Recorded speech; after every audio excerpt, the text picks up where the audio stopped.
Hi friends, welcome to delicious feast. இன்றைக்கி நம்ம என்ன பார்க்க போகிறோம்னா, என்னுடைய ஃபேவரட் டிஷ் எண்ணெய் கத்திரிக்காய் என்னுடைய ஸ்டைலில் எப்படி செய்யலாம்னு வாங்க பார்க்கலாம்.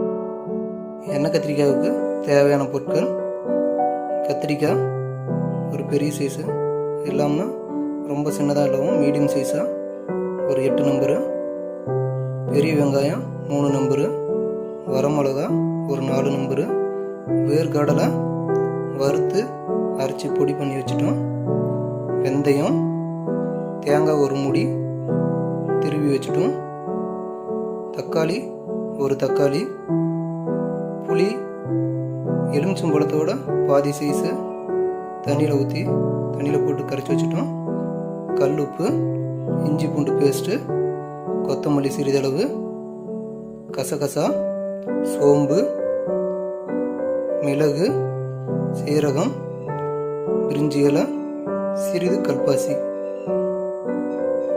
வாங்க எண்ணெய் கத்திரிக்காய் எப்படி ரெடி பண்ணலான்னு பார்க்கலாம். பாத்திரத்தை அடுப்பில் வச்சுக்கணும். நல்லெண்ணெய் 1 ஸ்பூனு, 1 ஸ்பூன் ஊற்றி எண்ணெய் காஞ்சதும்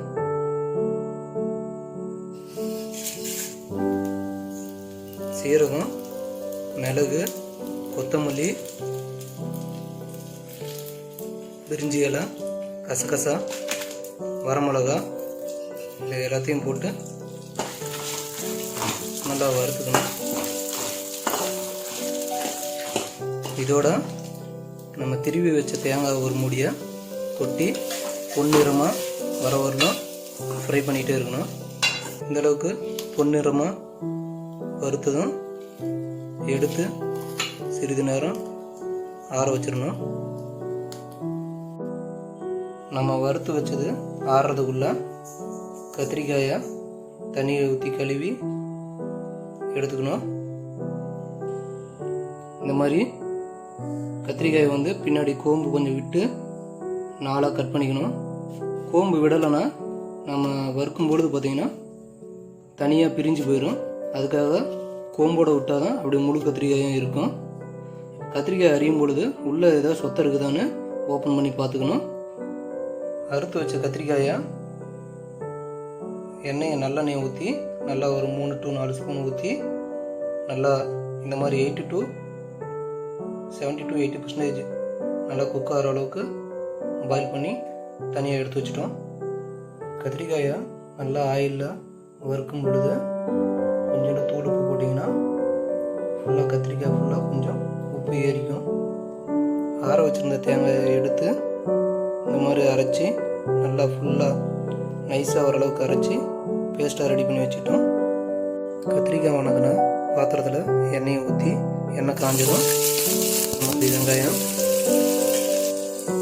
வெங்காயம் நல்லா பொன்னிறமாக வந்ததும் இஞ்சி பூண்டு பேஸ்ட்டு அதோட ஆட் பண்ணிக்கணும்.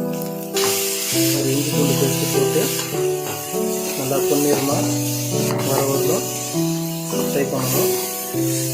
மாதிரி பொன்னிறமாக வந்ததும் அதோட தக்காளி 2 தக்காளி நறுக்கிய தக்காளி அது கூட ஆட் பண்ணிக்கணும். இந்த மாதிரி வணங்கினதும் ஆற வச்சு அரைச்சி வச்சுக்கணும். பாத்திரத்தை அடுப்பில் வச்சுக்கணும்.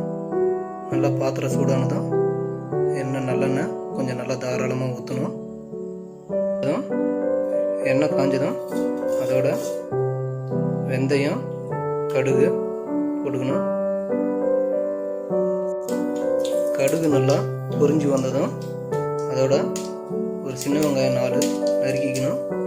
சின்ன வெங்காயம், வரமிளகா ஒரு 2, கருவேப்பிலை.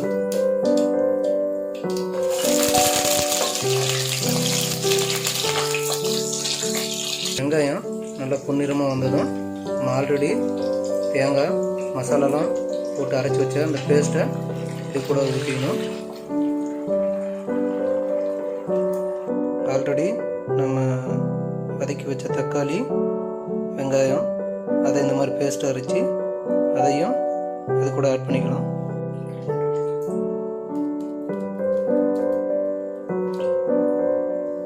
மஞ்சத்தூள் ஆட் பண்ண மறந்துட்டேன்.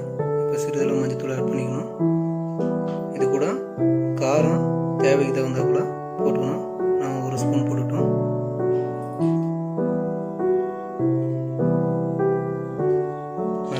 கொதிச்சு வந்ததும் கரைச்சி வச்ச புளி தண்ணியை இதோட ஆட் பண்ணிக்கணும்.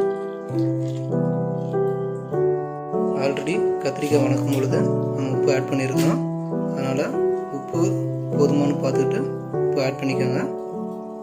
புளி ஊற்றி நல்லா கொதி வந்ததும் இந்த மாதிரி வேர்க்கடலை வறுத்து அரைச்சி வச்ச பொடியை இது கூட ஆட் பண்ணிக்கணும். ஆல்ரெடி நம்ம கத்திரிக்காயை 70 to 80% பாயில் பண்ணிட்டோம்.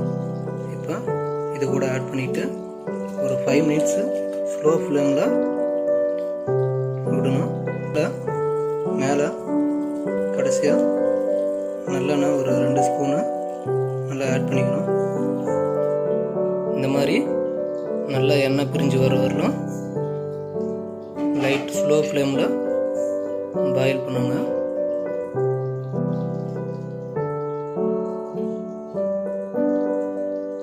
அவ்வளோதாங்க, அருமையான எண்ணெய் கத்திரிக்காய் ரெடி. மறக்காமல் கண்டிப்பாக செஞ்சு பாருங்கள்.